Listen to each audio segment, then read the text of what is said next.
This week on the Documentary Review Podcast, after some meddling by the Board of Podcasting, Jonathan and I agreed to give up our entire podcasting salary just to keep this show going as we discuss the 2013 documentary, If You Build It. Welcome to the podcast. I'm PT. Jonathan, glad you, as always. Introduce yourself again. You're cutting out there for a second. Oh yeah, no, sorry. I said I'm Jonathan. I'm glad you can join us as always. Kind of figured I was cutting out because you had a pretty weird look on your face, so weirder than usual. that takes some doing. How's it going, Jonathan? Going well. It's a chilly blizzard land over in Colorado where I'm at. So, but it's still kind of nice. Makes for a white Christmas and all that. So. Nice, good deal. Yeah. How about you? It's going good. It's pretty warm here. I wanted to check in with you on your Star Wars hype level, because last time we discussed, I think we discussed it on this very podcast right after that great first trailer came out, and like the internet was going crazy, feeling like you really captured the feeling of Star Wars. I brought it up to you, and you said, "Not interested, don't care." You were like, I don't even know if I'll see it in the theater. What's your feeling now? Do you feel Yeah, I've definitely today was a big tipping point for me. So here's like how kind of like my level of caring for the new Star Wars, especially after being burned so harshly by the prequel. I was like, yeah, whatever. I'm not that excited for the new Star Wars. And I haven't watched, but I assumed I would watch it eventually. So anytime like I make that decision, like I want to see a movie, I stop watching all trailers on it. So I haven't seen any Star Wars trailers except for like the first one that came out, which didn't show much at all. So I really have no idea what it's about. I've tried to like steer clear of any information on it. And it happened to be my dad, who's retired, has tomorrow off of work. So I was like, oh, well, you want to check out the new Star Wars movie with me, Dad? I thought that'd be a fun thing. Mm-hmm. And so Monday night, I went to get tickets because you can get them, online, Fandango and all that stuff. And the theater by me kind of sells out quickly. So I was like, okay, no big deal, though. I know it's opening weekend, but it's midday on, Friday. I'll get like 10 o'clock, noon showing, whatever. No, I won't. Because Monday, every show throughout the entire weekend was booked out. So I was like, oh.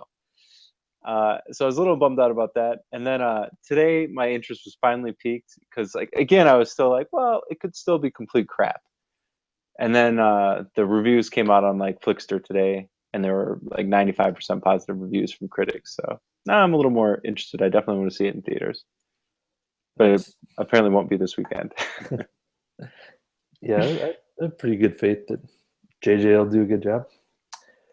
Yeah. Now that we got it out of Lucas's hands. Yeah, don't get me wrong. If I would have had like, if somebody would have came up and said, you got to bet, will this be a good movie or bad movie? I would have said good movie, but I was still hesitant.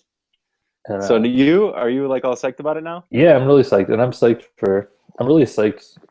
I mean, this is looking way far ahead, but that Rian Johnson, the guy who did Looper and Brick, is going to be directing the second one. Looking forward to that already. Wow. But yeah, I'm really excited about it. And I've really enjoyed the internet's. Don't worry, guys, we'll get to If You Build It in a second. But I've really enjoyed all the crazy internet theories going on. Like, there's been like a lot of looks back at the prequel, and like there's a great like YouTube series on like what if episode 1 was good, what if episode 2 was good. That I have seen, and that I really enjoyed. Yeah, that was good. Yeah, I saw the what if episode 1 was good forever ago, because it was a long time ago that came out, and I watched that and was like, why hasn't somebody hired this guy? Right. And then the other thing that have you heard the Jar Jar be evil theory? I'm in on that theory. Are you shocked by this theory, or did you just freeze? Okay, I just froze. All right. Can you hear me? Yeah, I can hear you now. Okay, so yeah, no, I've heard the Jar Jar. I never like actually watched like the full fan theory of is Jar Jar evil. I would love that to be true, because that would make the character make somewhat of sense. Right. But no, I like, obviously, like, the truth is He's just a horribly written character that was put in a crappy movie. You can, if you were a good writer, you could work that into the story. Well, in hindsight. the origin of the whole theory though is that Lucas was given an interview and they said, "Is there anything you wish you would have done differently with the prequels?" And he was like, "Yeah, I wish I would have stuck with my original plan." And they're like, "What do you mean?" And he was like, "Well, I'm not gonna tell you." And they're like, "Well, just give us a little something." And he was like, "Well, there's one element in the first movie that everyone completely hated, and I had a really big plan for that element, and like I just abandoned it because everyone like hated it so much." And like, so that was clearly, it has to be Jar Jar that he was talking about. So it could be just that he like had a bigger part for Jar Jar later. Maybe But maybe he was referring to hardcore racism. He put a lot of that in the first movie, and then could very well be. But yeah, I think it kind of lines up with the way they introduced Yoda and all, being like acting like a fumbling fool in a little bit there in Empire. Sure. I think they, and if you go watch, there's some crazy videos out there that's like shows like the exact moment of like when characters are saying something that's out of character that's like completely wrong. Like Jar Jar's like mouthing it along with them in the background. Super like good. Like why did they put that there? I don't know.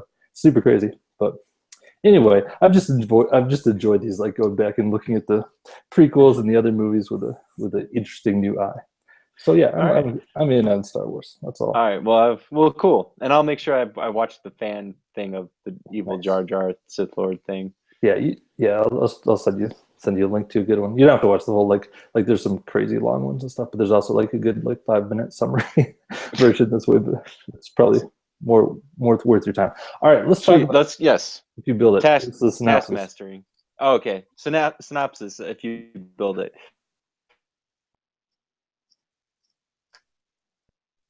Really just focus on two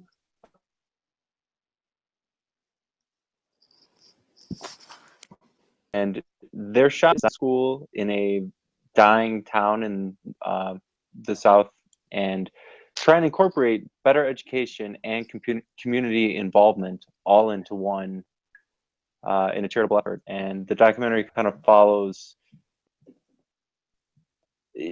of what that entails and how it affects everyone involved. So that's kind of if you build it. All right, I'm gonna go ahead and ask you to say that all over again because I just only caught the very end of that. I lost 90% of it.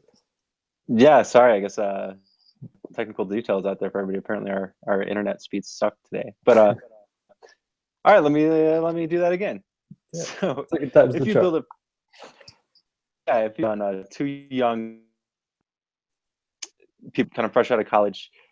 They're both in engineering, design, architecture, and they bring their skills to a dying town in the South to try and figure out a way to get students involved and excited about education while spilling over onto improving the community around them. And it casts a wide net that tries to capture everyone involved's role, their emotions, and their involvement in the process.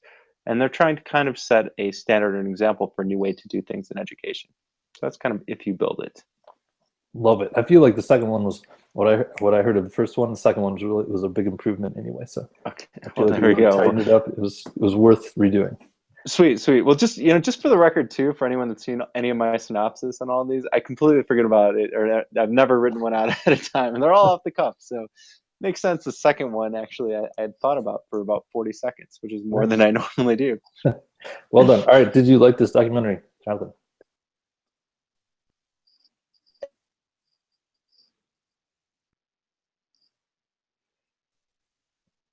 You might have left me hanging there. Can you hear me, PT? Yes. Cool. Now. My answer was yes. I liked the documentary. Nice. I did. How about you? I liked it a lot. It's good. It was powerful, man. It was strangely moving, and I'm not even sure if I understand why. But I was, and when they were like putting those chicken coops together and stuff, man, I was into it.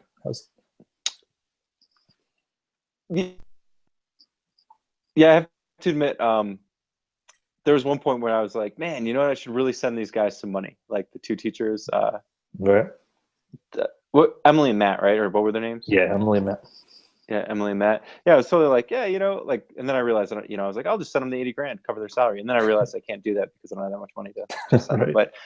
But had I been a really rich dude, they would have got their salaries covered. Nice. All right. Well, that's a success. Um, so yeah, so this takes place in the poorest county in North Carolina. Definitely a downtrodden place for sure. Um, and by the way, I did a little before we get too deep into it. I did a little like reading on because I was just really interested in this cause and like these people, and I did a little reading, and there's definitely a lot of stuff that I didn't realize that I don't think the documentary pointed out, unless I missed it. But in my reading, I read a couple interviews with Emily because she's kind of um, the head of this whole thing, which I didn't really realize from the documentary either. But basically, like for a year and a half before this whole project, they were already like working in this town, doing different design projects just on their own. They had built a playground, they built like a computer lab, they built a weight room, all this stuff for the school system before this started. And then they were like getting criticized a lot by like because they were just going in and building stuff for these guys, and they're like, there's got to be a better way, and that's when they kind of came up with this educational program. But I don't know if I missed that or if they didn't talk about that at all in the documentary.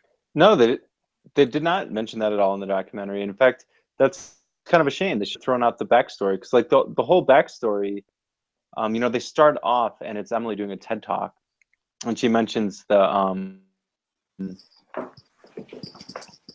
school, but um, how I was changing things up there and brought him in and all that stuff, and then it just kind of cuts to them starting their program, Studio H. So there is no like backstory of them being in the town prior to that or what it took to get to that point. And in fact, the only time they add a backstory is Matt's Detroit house, and that kind of comes in and trickles in little pieces, mid documentary. So Yeah, and it seems like that from what I read, that Emily is like kind of a bigger deal in the design world than I thought. Like, I mean, I guess she did a TED talk, so we could have like assumed that she was kind of a little bit well known. But it seems like she's written design books and stuff, and she's kind of like a very prominent figure. It seems like in this progressive design kind of movement or whatever. So, Interesting. yeah. Yeah.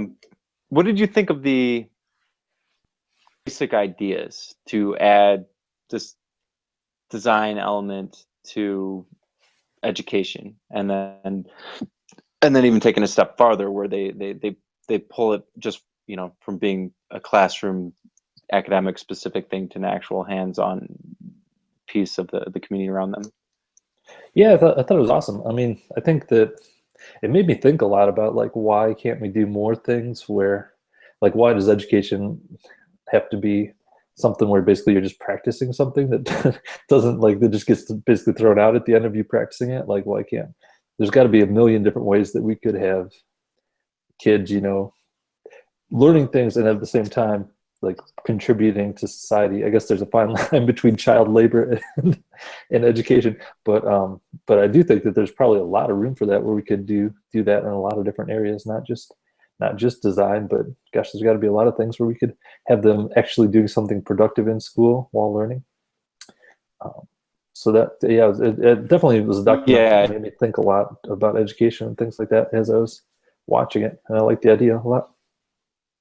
How about you? yeah, I agree. Like I think there's I have a lot of issues with the American educational system. Just like personally, I think there's a lot of like we're just doing a lot of things wrong, at the core of it. That we're not teaching in manners that encourage all kinds of different things that we should be, that I think are important. The real like guts of what you should be like, doing to develop young minds and to make them productive later on, all that stuff. But so, and of course, like my issue with it too is anytime I bring up anything, almost everyone in my family is an educator, and then they it's just like go ape shit when I'm like, yeah. Like I think the system is inherently flawed to like create failure in the external world outside of academics. So seeing something like this, like, and like something else that, like, I think shop class, and I think we don't put enough value and emphasis on somebody that can actually build something, be it just like simple carpentry to there's a ton of value in all those trades, and we've gone away from that. So I thought this was brilliant because, one, it actually taught students the value of using their minds. That it wasn't just saying, like, here's how you measure something, here's how you do this, learn the formula. It was, that hands-on. How do you? So we taught you how to do those things. You taught you how to use on day. They teach you the router and all the good stuff, and do all the techniques. And then they're like, okay, now how do you use your mind? How do you make something materialize? How that deep rooted ability to teach yourself and to take it out in the world and do something with it. So I thought that was a great classroom experience that we've lost over the last decades. All right, Jonathan, I'm going to make a proposal, which is, because you're saying some great stuff and I'm getting about 80% of it, but I'm missing quite a bit. So I'm going to propose that do you want to try like leaving and coming back in to this year hangout and see if that improves your connection? We'll do. I'll hold down the fort. Yeah, you hold down the fort, talk amongst yourselves. I'll be back. So while Jonathan's gone, let's talk about him, shall we? I like his sweatshirt tonight. He's looking good, looking real good. So I don't know if I said this before, but I live in Tennessee, pretty close to this area, and I've thought in the past that there's definitely some differences between where I come from and where I live now, but my area is definitely a lot more educationally advanced, I guess, in this particular area. All right, you're back, Jonathan. I am. Can you hear me a little better? Oh my God, so much better. It's great. Okay, good. I did, whilst I was away, check my children have been using the iPad, so it did shut down about 75 apps really quick. Hopefully that helps. We'll see. I think it has. Okay, so what you're talking about, like, we missed the value of shop class. Yeah, and that's definitely one thing that I was thinking about while watching this, and I don't have a good solution for this, and I'm curious what you think, but I definitely think one kind of problem with the American educational system is that, like, we're very much geared towards, like, pushing everyone towards college and pushing everyone towards white collar professional kind of jobs, and a lot of times it's almost like put forth that if you have some kind of job where you're working with your hands or something like that, it's like you failed at these other kinds of careers. And obviously that's once you get out in the world away from school, you learn that that's not the case at all. So, but I don't know what the solution is, like, to, like, as far as, like, do you teach all the kids a little bit of that and, like, see who gravitates towards what, and then, like, maybe in, like, high school split them off on different paths? I don't know what the answer is. Yeah, I think one of the big things is to, right, we've totally focused in on, you're absolutely right that, like, yeah, if you took a kid in high school or going about student, you said, if you're a plumber in 4 years, after you graduate, will you be a failure? Most of them would say absolutely, I've gone to college. And I need to get rid of the mindset that there is a path you can take. It's not all the exact same path, and we really push that point where we forget that any of this matters. Where it's like, work as hard as you can to get an A in your class so you can eventually get to college and do really good in college. And then after college, as long as you get straight A's all the way through and work really hard all the way through, at the end, this magic thing's going to happen and everything's going to be awesome. And I think that's, the big fallacy there is, like, we never say what that magic thing is, like, yeah, the magic thing, I guess, is you're going to get an awesome job and have tons of money and be super happy. But, like, I think that if you are a straight A student all the way from grade school through college, I think the odds are that you're going to be a relative failure in the world beyond that point. Unless maybe you went to Harvard and made a lot of great connections along the way. But even if that was the case, I bet you the kids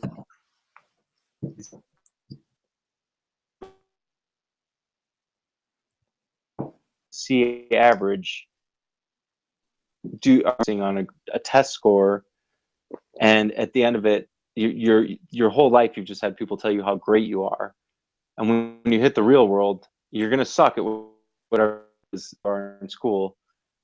You need experience in a field of professionals that they're actually doing, and you suck, and it's that, that I've seen people just be destroyed by that. These straight A students that live their whole academic life with people patting them on the back saying, here's your sticker, here's your A, 4.0 world, and they just fall apart. So, I think that system is a bad system that is going to work for almost no one. Yeah, it's definitely no, I agree with what you're saying. I think there's a system that works for a very, very select group of people. Like, I think it's a great system for people who like are a freshman in high school and are like, you know what I want to do? I want to be a doctor. And then they just like make up their mind then, and then they go through the rest of their, they just have their mind focused. They never change their mind. They work really hard at that. Probably a good system for them. But like the vast majority of people do not know what they want to do at that point in their lives. And there's tons of pressure for them to know what they want to do. So yeah, I don't know what the solution is. What's your alternative that would be better? Do you have one? Right. Well, I think one thing that would certainly be much better would be, so right now we're just trying to, like, that scenario you just said, where you're like, not even a freshman in high school, you're in like grade school is where it even starts, and you're like ultra laser beam focused type A personality to get all A's, and you do so. And then when you hit freshman in high school, you're like, now I know what I'm going to be. It's going to be a doctor, and I'm going to follow that path and become a doctor. And you're right that works for the extremely small percentage of people that want that path. That's great for them. But the problem is we're literally forcing every single member of the general populace to try and fit that square. So I think, like, starting young, we should be teaching, instead of like just to get good grades, we should be teaching kids how to think, how to solve problems. Instead of focusing on like study to learn a very, very finite or set of facts to get a good grade on this test, so you can then throw those facts away, and then move on to the next test. We should be teaching kids, like, how do you problem solve? What brings out creativity in you?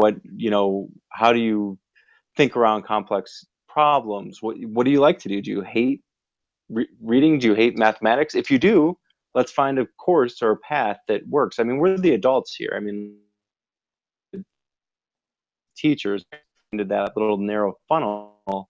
We should be looking and guiding young people at saying, because a doesn't know, like, I hate doing these things, but I like doing these things, therefore I should take this path. We should be trained and aware of our kids. This kid really enjoys this. Let's take him down that path and see if he continues to do so. And not just try and cram everybody in that same path. And then if you had different areas where you're like, okay, this kid, is great at abstract thought. He likes to really, design things and then build them or whatever. Or this kid loves to memorize stuff and work in mathematics. Maybe he's going to follow this pathway over here. This kid's super literal. He's going to go this way. This kid's super creative and chaotic. Let's take him in a different direction, and kind of make paths around that starting young. I think in the end, the biggest problem with that is it's so much harder to be like, we need a test to make sure it's all working. It's going to be more like, well, in 20 years, these kids are going to be doing awesome. These kids are going to be well-adjusted and living happy lives and being really productive members of society. The problem is we're such a instant society that it's going to be really hard to push something like that. But I think that's the real long-term solution. Yeah, that's interesting. I think the two problems with it are, one, the biggest real world problem with it, I think, is parents. It's like, man, like, I think the educational system definitely lags behind what the real world is today, but I think parents lag behind even more. I remember I recently had a conversation with a bunch of parents where they're like, it came up that in our school they're not teaching the state capitals, and man, every parent was mad about it except for me. I was like, you know what, really. If our kids want to know what the state capitals is, guess what? They can be like, "Siri, what's the state capital?" It's like not an essential thing anymore. Like as compared to like the learning of knowledge is not what it was when we were kids. Like we've outsourced that to technology in a certain way. We don't necessarily have to memorize all these facts because the world has changed a little bit. Not that like there's necessarily anything that's wrong with learning the state capitals. I think it's fine, but maybe that's not the the thing to get mad about. You know what I mean? Like parents are very like set on they have to learn the things that we learned or whatever. Right.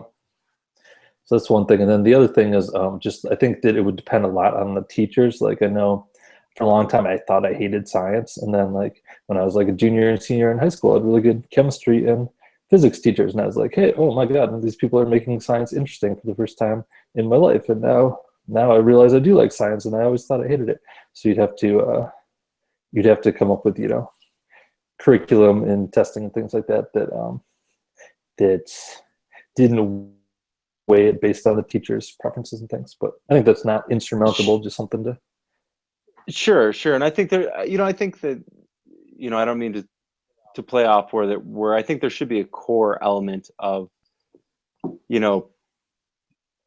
things that everyone should learn, things that are, regardless of what path you end up taking, are really important, like a basic understanding of the physical world around you. Right. I mean, like some science, some mathematics, no matter what you do, those things are vital to your existence. I think an understanding of the history of the world.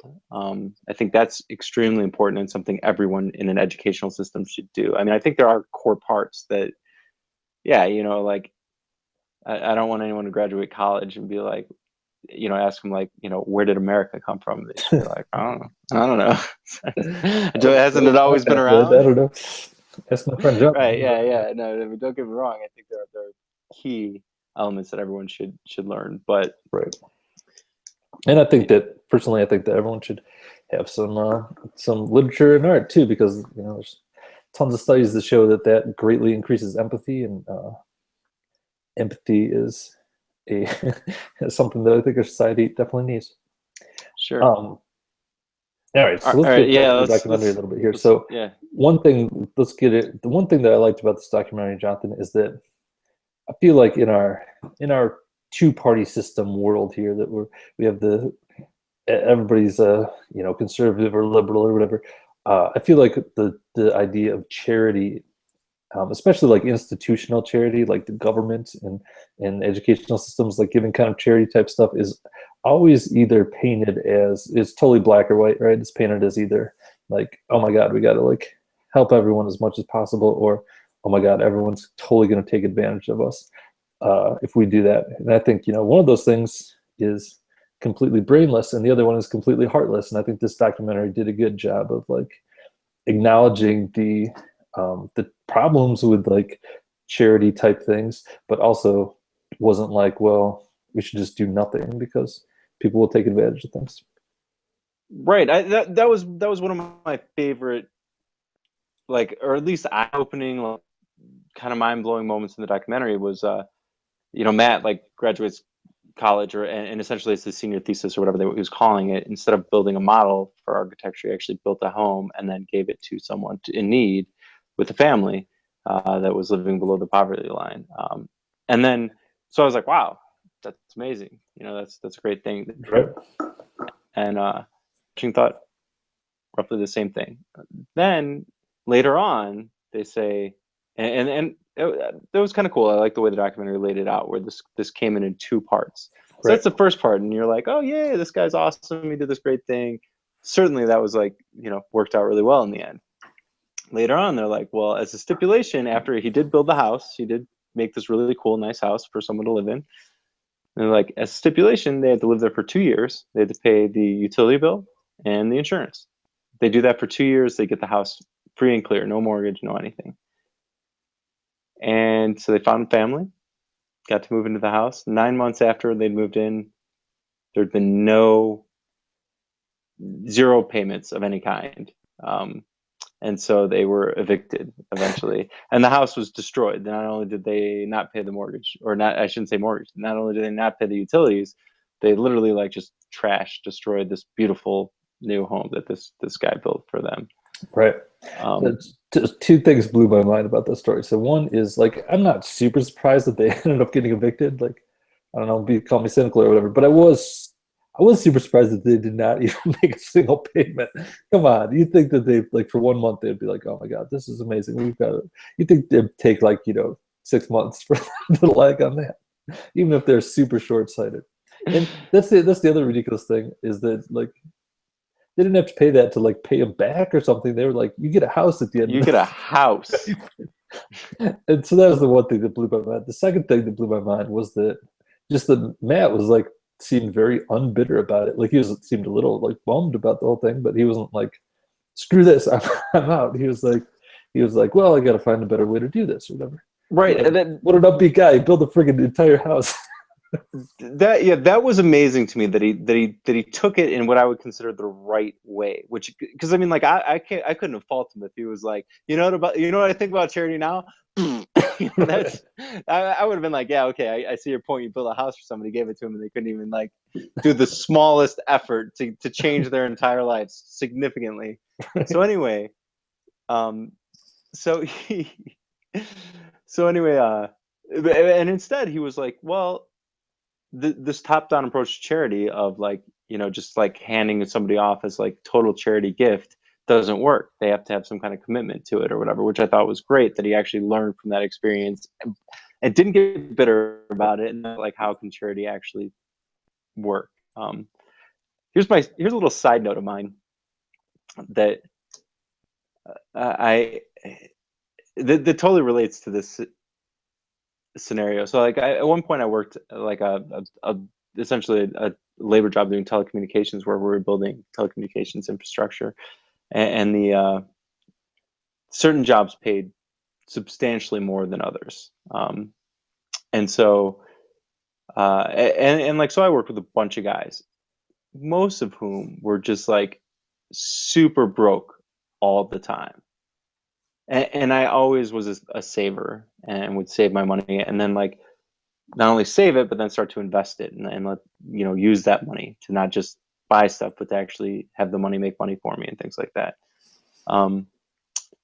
And guys would get really pissed because I was also a good worker, so I would always be on these really high paying jobs, and guys would be all pissed because they'd be like, that guy doesn't need the money, he's totally like, because they'd be like, oh, I'm behind on my car payment or whatever. People would be bitching about like their financial woes, and they'd be like, yeah, I'm all right. I'm just like, I'm buying an investment property. I'm doing whatever. And they'd be like, well, that's just stupid that guy gets the good job and we get the crappy job. We need the money and he doesn't. And my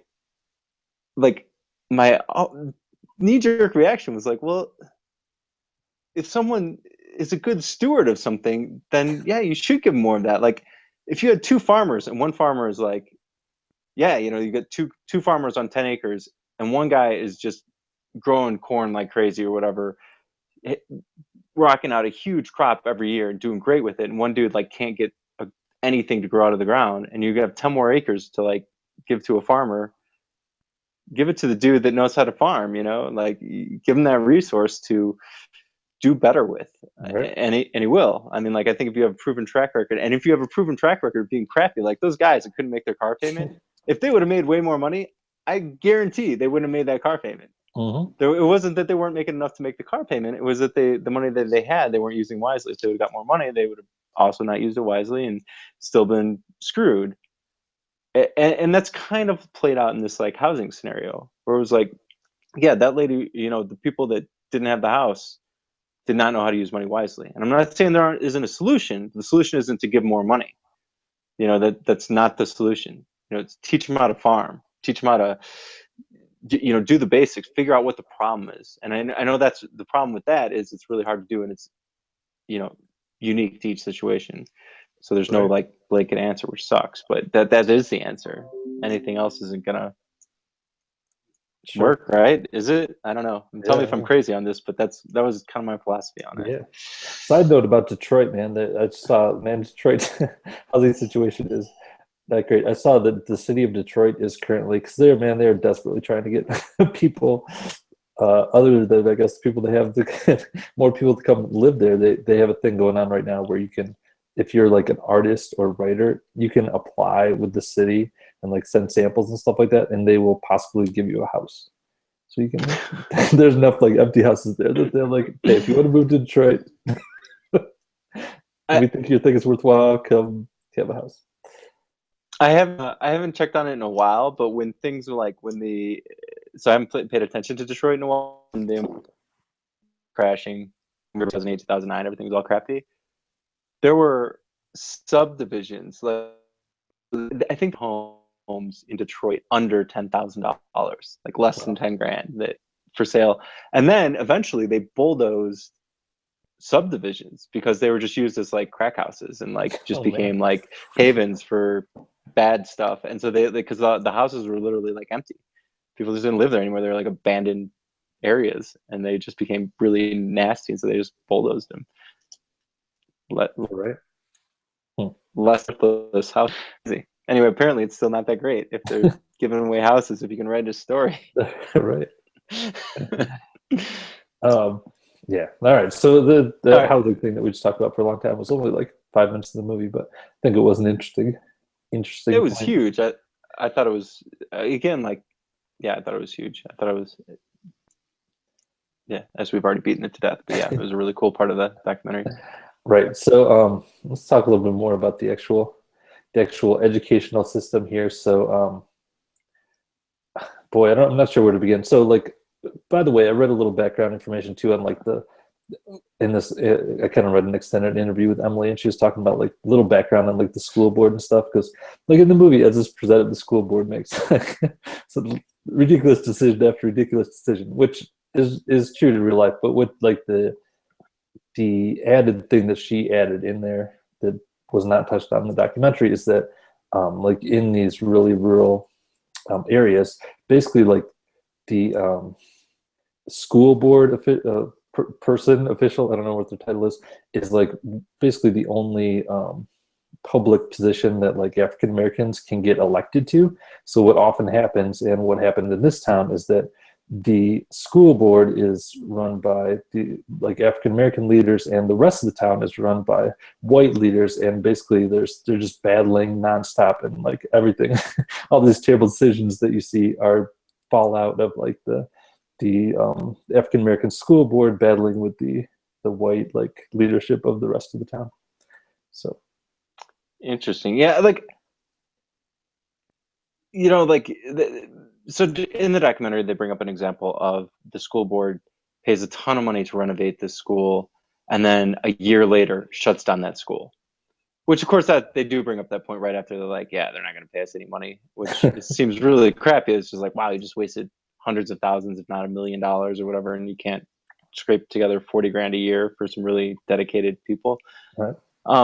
But and like, you know, like again, like I'm sure like that scenario was much more complicated than it seemed, and I assume there was either political reasons that they did that, or you know, that happened around again like 2010 to 2011 or something like that. So it could have been, you know, crushing economic blows from, you know, the state of the national and global economy at the time. Anyway, but it did seem like, you know, the school board were kind of a bunch of dicks, and then like you had the one guy, the superintendent of the schools or whatever, that was really trying to make institute all kinds of new programs that were thinking outside the box, kind of revolutionary, including the Studio H, and then he got fired essentially, and then all his programs were revoked, if you will. Yeah. And but Emily and Matt decided to stick it out, minus the salary. They were Sorry, oh my god, yeah. How did their parents fund them? I was so curious. I just wanted to like, just for like 2 minutes. I didn't want to like spend a long, but I wish they would have been like, man, wow, it's crazy how we now have $60,000 in credit card debt, or what was like, how did they live for all that time without a salary? They seem to be too, and maybe their parents, maybe once a month Emily called up mom, was like, Mom, can you shoot 10 grand my way? But I don't know. Yeah, no, it seemed like from that interview I read that first of all, the Studio H was a much bigger organization than they made it seem in the documentary. They said they had like, I think they said they had 8 different projects throughout the world that they're currently working on. And they said basically that they totally lost money obviously doing this, but they had like basically siphoned money off their other projects, and they did take on some credit card debt and stuff like that. But Okay. but it wasn't like the documentary kind of made it seem like these were just 2 like fresh college grads like out on their own. But no, they were like running an organization that this was a part of. Okay. I kind of got like, again, they do really quickly and mildly allude to things like that, where they're like, yeah, Emily started this charitable organization. I can't remember which country, third world country or whatever, where they did a design thing there and helped a bunch of villages. So you knew she had something, but of course you could still be like that and be like a young, and they were young. I mean, Yeah. maybe they weren't as young as I thought. They looked like they were like mid to late 20s to me, which I'm pretty sure they were. It's pretty young. Yeah, for sure. Babies, Man. babies.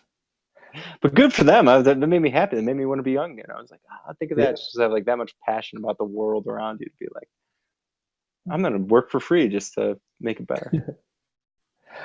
Yeah, one thing that I liked that, I definitely live in the South. My town is definitely not as financially or educationally destitute as this place was. We have really good schools and stuff like that. But one thing that I have for sure noticed that the documentary brought out is that like just like the kids here, like especially like the male teenagers, are just more like, like working with their hands is more just a way of life, and that they see that as like diametrically opposed to education. They're like, oh, I'm not an education person. I'm a person who works with my hands or whatever. So I liked in this documentary that I think this was a good program for that type of area, where they're like, hey, you like working with your hands. Guess what? There's really beneficial stuff for society you can do with working your hands. You don't just have to work on the 6 cars that you have in your yard or whatever, renovating them. There's really good stuff that you can do with those skills. So I thought it was a good match of like, type of program to area for sure. Yeah, absolutely. Yeah. Definitely. Still kills me to teach economics in school. Anyway. What was that? Say that again. I said it off topic, but it still kills me that they don't teach economics in a real fashion in school. Finance, if you will. Like that just should go right along with math and history, and like applicable still. The data in a first world country is going to need to know, and the better they know and understand it, the better their lives will be and the lives around them. That seems like a really important thing to me. Right. And again, it's something that I feel like that economics especially is something that we could teach in a real world way that wasn't like, so there's a lot of kids that just don't like, book learning, so to speak. They don't like, there's that one kid who's like, my daddy hated school, my grandpa hated school, I hate school. Like, I feel like economics is something we could do, something like a milder version of Studio H with like, hey, here's some money. Let's figure out how's the class we're gonna take care of this money, and let's, we have a year and we have $1,000. Let's figure out what we're gonna do with this $1,000, how we're gonna manage it, all that kind of stuff. Like, you can do that in a real world way that wasn't so theoretical. Right. Absolutely, the way it should be done. I mean, like especially like, hey, you should take a group of 16-year-old high school students, and start their personal finance class and be like, all right, class, here's $1,000 of actual U.S. currency.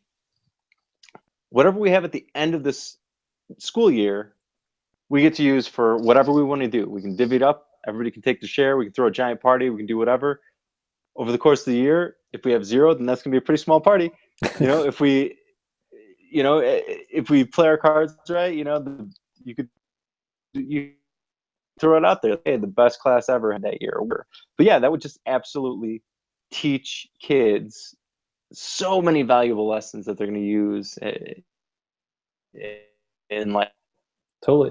And especially if you did it where $1,000, I would assume that's, yeah, especially if you did it where like, because like so many people are like, I was an idiot in my early 20s and built a bunch of credit card debt. Like, if you did that program every year for like 5, 6 years, and they like learned each year from it. Like in the first year, maybe they blew all the money or whatever on stupid stuff as a class, and like over the 6 years, they can learn a lot of those lessons that people today learn when they're 22 years old and get their first letter saying, "Hey, you've been approved for a credit card," or whatever. Right.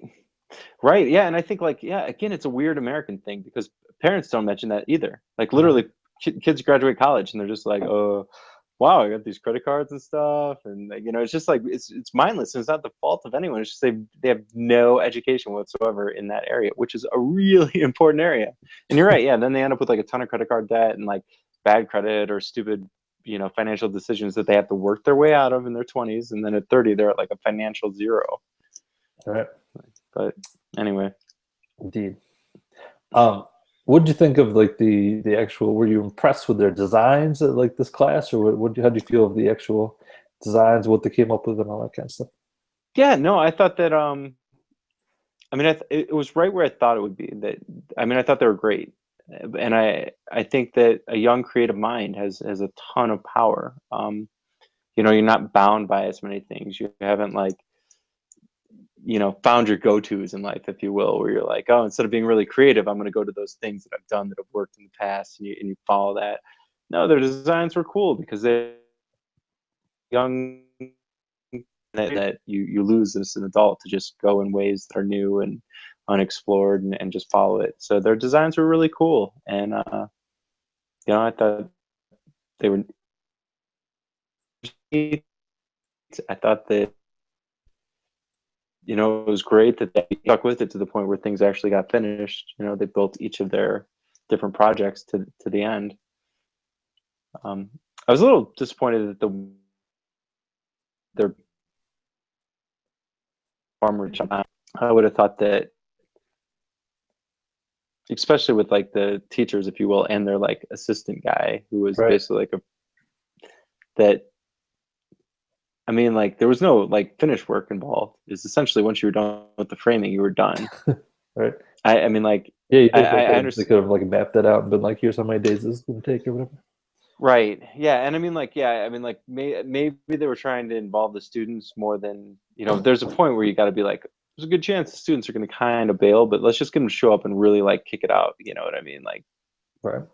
because my buddy's a framer, my cousin, and I guarantee he could have built that structure in, after the foundation was poured, 2 weeks. And I bet you that's an overestimate. I mean, that guy, he would put in 10-hour days for 2 weeks, but he'd probably crank it out faster than that.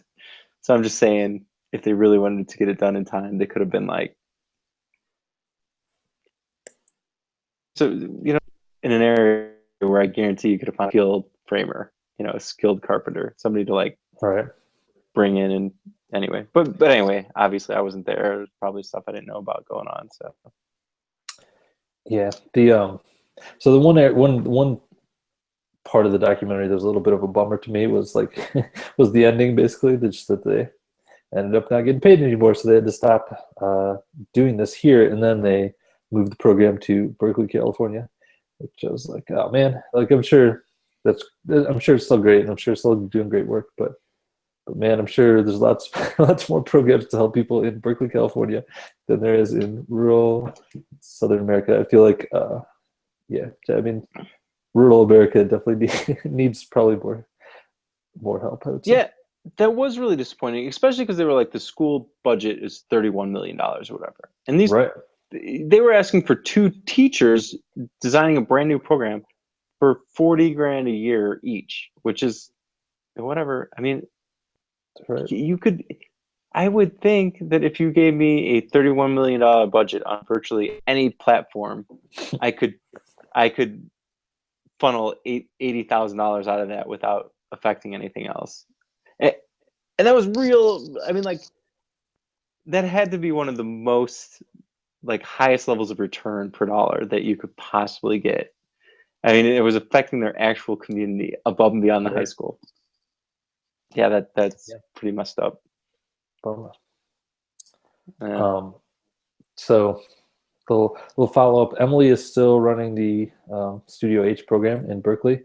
She has broken up with Matt, sadly, but Matt has a new basically is a splinter cell program that he's running in somewhere in Colorado. Ooh, Actually. really? Forget the name of the town. This is a town I've never heard of, so I assume it's like a really small town. But yeah, it's called like Co-Design, I think. But anyway, so they're still going strong. Still Cool. doing their thing. Ooh, if he's in Colorado, yeah, I totally would donate to his cause. Totally Nice.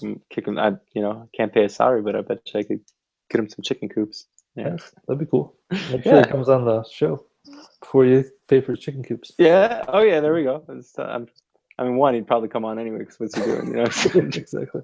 Doesn't have a girlfriend clearly. Right. But yeah. Cool. Yeah, I'd love to see what the kids are up to. I hope someone will at least put their knowledge to use a little bit. Yeah, they did have a thing on at the very, very end, if you watched all the way through the credits, that said go to whatever website and you can check up on where everybody's at, and it had like the group photo of all the kids and the teachers. So I did not watch to the end.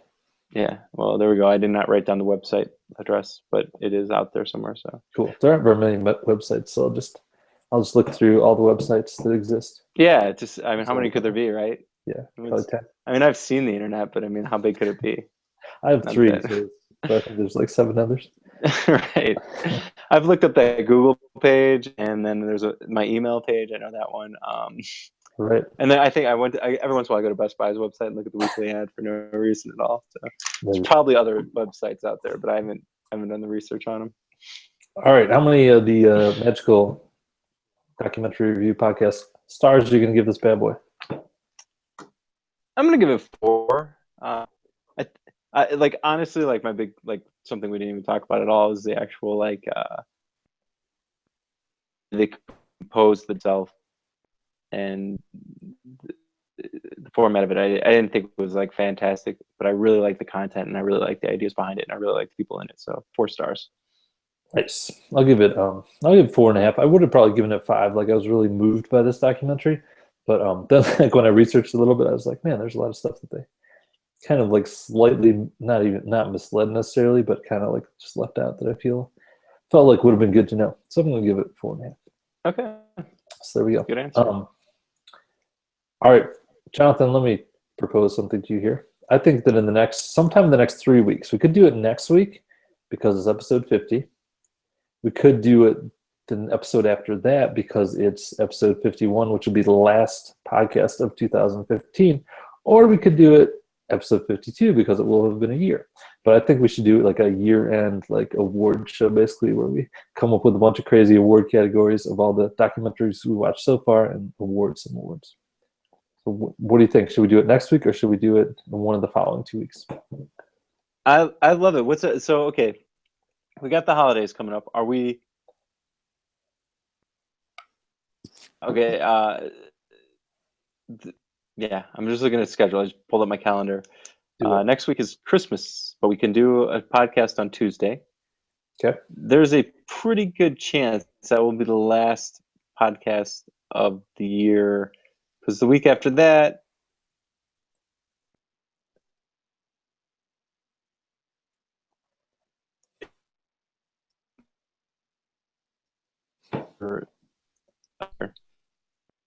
so I probably will not be able to do a podcast that last week of the year.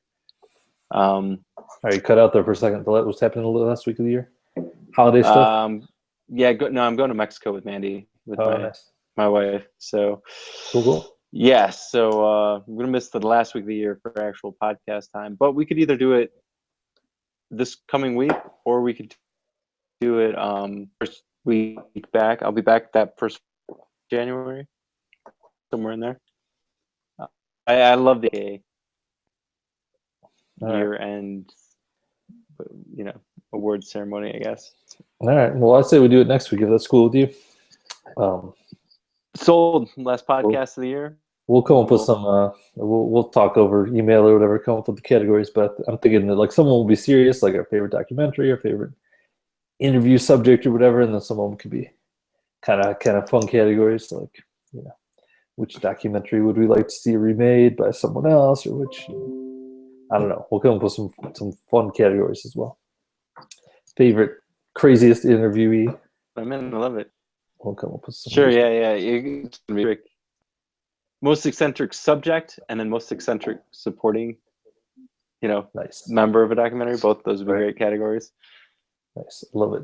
And we And definitely got to have like the documentary that you still cannot believe your co-host's opinion on. Like you've not gotten over that they either liked it or didn't like it.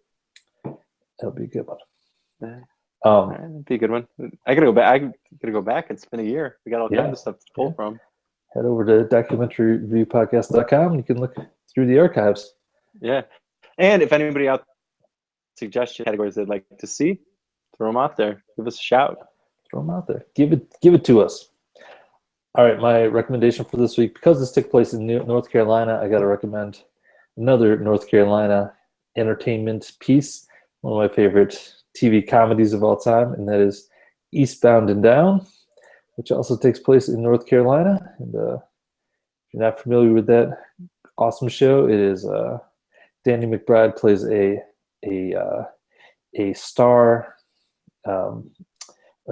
Major League Baseball pitcher who has basically just like drugged out of the league and like by his bad behavior is just out of the league and has wasted all his money and now has to take a job as a PE teacher at his old high school back in, or his old middle school back in his hometown in North Carolina, and it is wildly hilarious. So I highly recommend Eastbound and Down if you want some more North Carolina fun. There you go.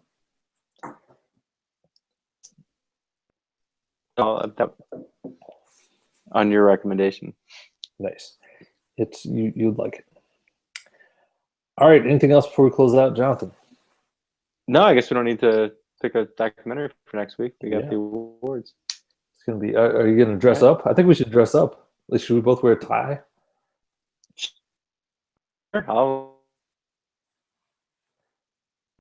I'm totally dressing up. It's gonna be great. All right.